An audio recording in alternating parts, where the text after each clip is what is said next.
Saudara yang diberkati di dalam nama Tuhan Yesus Kristus, bertemu lagi dengan saya Pendeta Novel Saragi. Firman Tuhan yang menyapa kita tertulis dalam Yakobus pasal yang kelima, ayatnya yang pertama sampai ayatnya yang keenam. Namun ada baiknya kita bersatu dulu di dalam doa. Kita berdoa. Terima kasih Tuhan buat waktu, kesempatan yang indah yang Kau hadirkan dalam kehidupan kami. Terima kasih Tuhan sebab kami masih Kau berikan kekuatan, merindukan kebenaran firman-Mu, dengar-dengaran akan firman. Maka berfirmanlah Engkau Tuhan Yesus, sebab kami siap untuk menerimanya.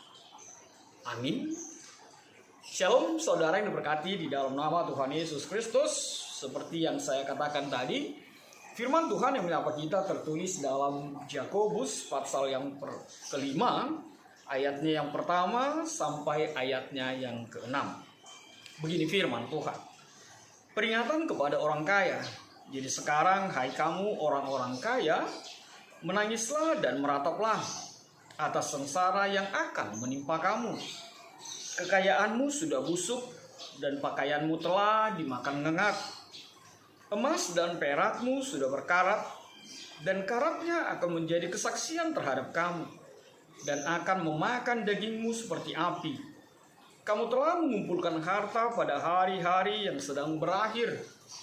Sesungguhnya telah terdengar teriakan besar, karena upah yang kamu tahan dari buruh yang telah menuai hasil ladangmu, dan telah sampai ke telinga Tuhan semesta alam keluhan mereka yang menyabit panenmu. Dalam kemewahan, kamu telah hidup dan berfoya-foya di bumi. Kamu telah memuaskan hatimu sama seperti pada hari penyembelihan. Kamu telah menghukum, bahkan membunuh orang yang benar, dan ia tidak dapat melawan kamu. Demikian firman Tuhan. Saudara-saudara yang diberkati dalam nama Tuhan Yesus Kristus, firman Tuhan ini menyapa kita dengan tema mewujudkan kehidupan yang penuh sejahtera.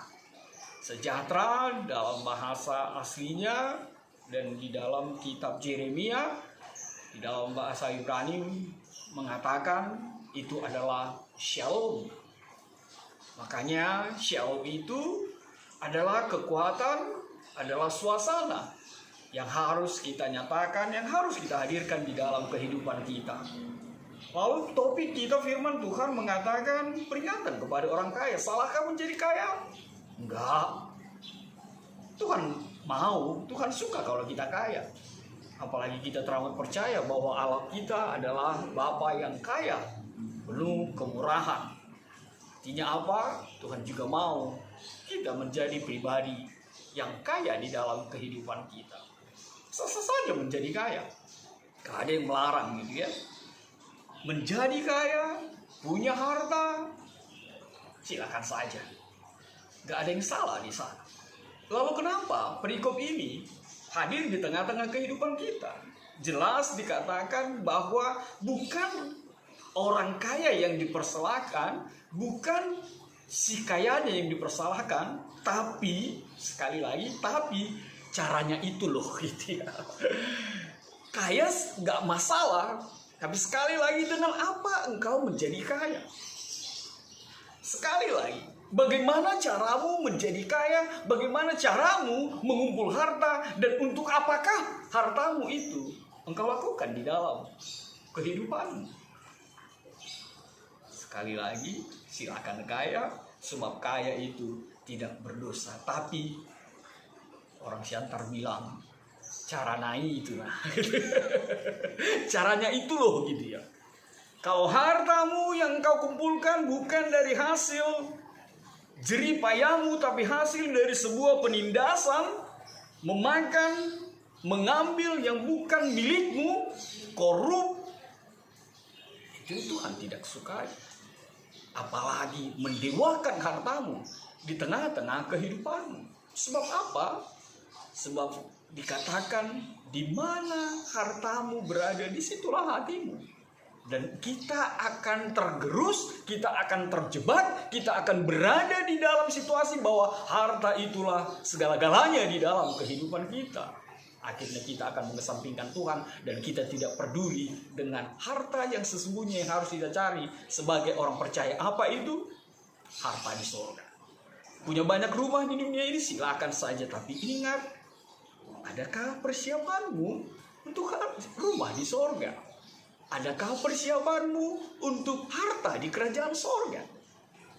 Saudara yang diberkati di dalam nama Tuhan Yesus Kristus, apa yang mau disampaikan di dalam kebenaran firman Tuhan ini? Yang pertama adalah yang mau dikatakan, ketamakan itu merupakan hal yang membebani setiap orang.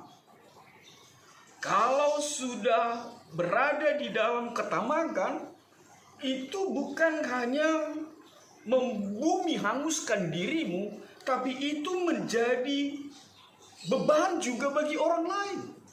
Sebab ketamakan yang hadir di dalam diri kita akan membuat orang lain menjadi objek, membuat orang lain menjadi sumber dari ketamakan kita.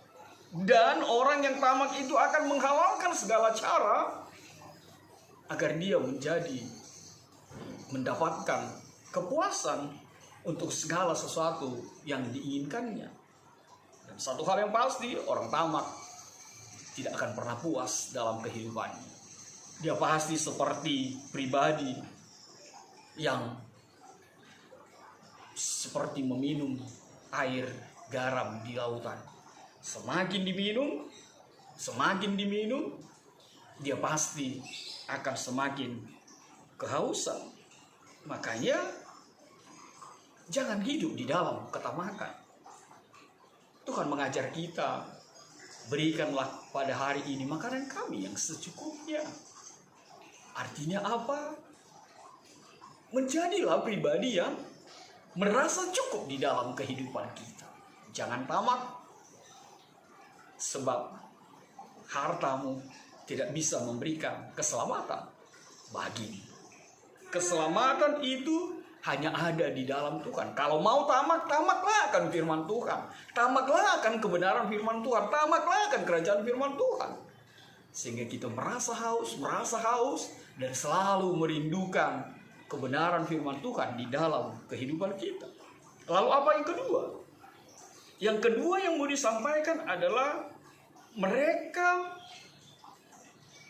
mendapatkan hartanya dengan cara menindas. Lihat ayat yang keempat itu.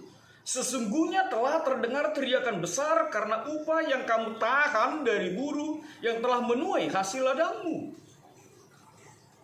Upah yang ditahan. Penindasan yang dilakukan untuk mengeruk yang bukan bagiannya. Kita bisa melihat itu bagaimana ketika kita menindas orang lain, meminjak orang lain untuk memperkaya diri. Segala bentuk penindasan tidak pernah diberkati Tuhan di dalam kehidupan kita. Orang kaya yang menindas, orang kaya yang mengambil keringat darah orang miskin, itu adalah penindasan. Mempekerjakan orang, tapi engkau menahan upahnya, tapi engkau menahan apa yang menjadi bagiannya. Itu mau dikoreksi di dalam Yakobus ini. Jangan pernah menindas orang lain. Jangan pernah menindas kehidupan ini untuk memperkaya dirimu, untuk menyenangkan hatimu. Sebab apa? Lihat kebenaran firman Tuhan ini. Tuhan telah mendengar teriakan besar mereka. Hati-hati. Sebab telinga Tuhan teramat lebar. Telinga Tuhan selalu mendengar keluhan-keluhan orang yang tertindas. Keluhan-keluhan orang yang mendapatkan ketidakadilan di tengah-tengah kehidupan ini. Hati-hati. Tuhan akan membalaskannya kepadamu. Tuhan akan mengobok-obok Tuhan akan bahkan dikatakan emasmu pun akan berkarat. Mungkin logikamu, mungkin logika kita tidak bisa membayangkan itu. Tapi ingat, tidak ada yang mustahil bagi Tuhan. Kalau menurutmu mengumpul hartamu, menimbun emasmu menjadi kekuatan bagimu, ingat, itu pun bisa berkarat di dalam nama Tuhan Yesus. Makanya jangan pernah menindas. Penindasan ini juga sering terjadi di tengah-tengah gereja kita. Penindasan ini juga sering terjadi di tengah-tengah kehidupan persekutuan kita. Saya merasa aneh sekali kalau sempatlah ada orang kaya yang merasa punya banyak harta dan mencoba menentukan dan mencoba membuat hak veto di tengah-tengah sebuah persekutuan. Dia pikir dengan hartanya, dia pikir dengan jabatannya, dia bisa mengatur semua. Dan ketika orang tidak terima usulnya, dia mulai menarik, dia mulai membatasi dirinya, memberikan persembahan kepada Tuhan. Selalu saja ada kita jumpai hal-hal begitu di dalam sebuah gereja, di dalam sebuah persekutuan. Jangan pernah menindas orang lain, jangan pernah menindas persekutuan hanya untuk mendapatkan mungkin tahta, mungkin posisi dalam kehidupanmu. Biarlah itu menjadi perenungan dalam kehidupan kita, terkhusus buat orang-orang kaya yang menindas orang lain untuk mencapai posisinya. Jangan hadirkan penindasan itu. Jangan buat orang tertekan. Tapi firman Tuhan mengatakan di Matius itu, berbahagialah pembawa damai. Jangan menindas. Tapi Tuhan mengatakan pembawa damai. Damai itu bukan impian, damai itu bukan sesuatu yang diangan-angankan, tapi damai itu adalah, sejahtera itu adalah, shalom itu adalah harus dilakukan, harus dikerjakan, bukan dimimpikan, bukan diidam-idamkan, bukan dihayalkan. Makanya Tuhan mengatakan, berbahagialah pembawa damai. Hadirmu jangan menindas, bawalah kedamaian itu, hadirkanlah kesejahteraan itu, sehingga orang-orang di sekitarmu merasakan kedamaian, merasakan sejahtera itu. Sebab sejahtera itu bukan persoalan harta benda saja, tapi ada hati yang tenang, ada hati yang nyaman, ada hati yang damai ketika engkau ada di sekitar kehidupan mereka. Lalu apa yang ketiga yang mau dikatakan di dalam kebenaran firman Tuhan ini yang mau dikritisi? Adanya kehidupan yang digerakkan oleh hawa nafsu untuk berfoya-foya, untuk mengaminkan dan untuk membenarkan sebuah tindakan berfoya-foya, tindakan yang hedonis di tengah-tengah kehidupan. Dan itu mau Tuhan kritisi. Lihatlah di dalam ayat kelima, dalam kemewahan kamu telah hidup dan berfoya-foya di bumi.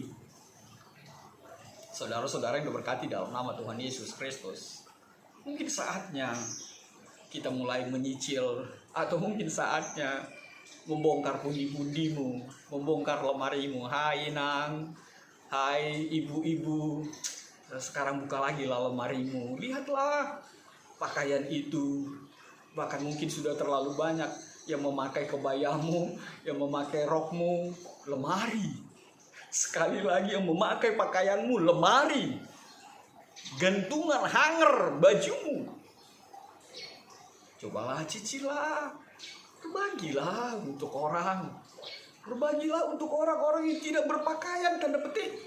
Berbagilah untuk orang-orang yang kedinginan di dalam kehidupannya karena tidak mendapatkan kehangatan, tanda petik, di dalam kehidupan kita. Tidak saatnya lagi hidup di dalam kemewahan, tidak saatnya lagi hidup di dalam berfoya-foya.